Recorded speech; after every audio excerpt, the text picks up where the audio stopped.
Wali Kota Makassar, Munafri Arifuddin, memilih membangun stadion baru di Untia, Kota Makassar. Stadion tersebut akan dibangun dengan kapasitas minimal 20.000 penonton.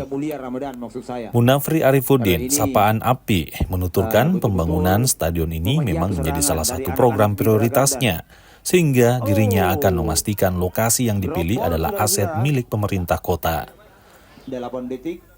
Munafri Arifuddin mengaku sudah membangun komunikasi dengan pihak ketiga terkait rencana pembangunan stadion ini.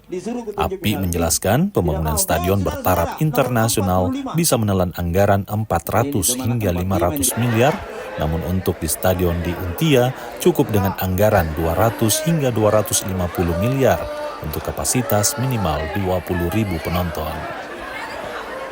Persoalan stadion ini menjadi salah satu program utama kita. Mungkin 1-2 hari kami akan memastikan aset milik pemerintah Kota Makassar, ya, untuk memastikan aset itu, dan kita sudah menjalin beberapa pembicaraan dengan pihak ketiga. Kita berharap mudah-mudahan ini tidak terbangun oleh biaya APBD.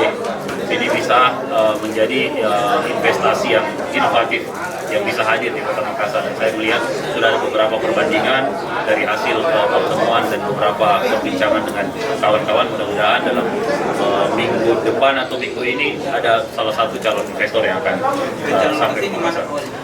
Kita lihat ada punyanya pemerintah kota yang ada di Untia, ya, sekitarnya, itu yang akan kita lihat.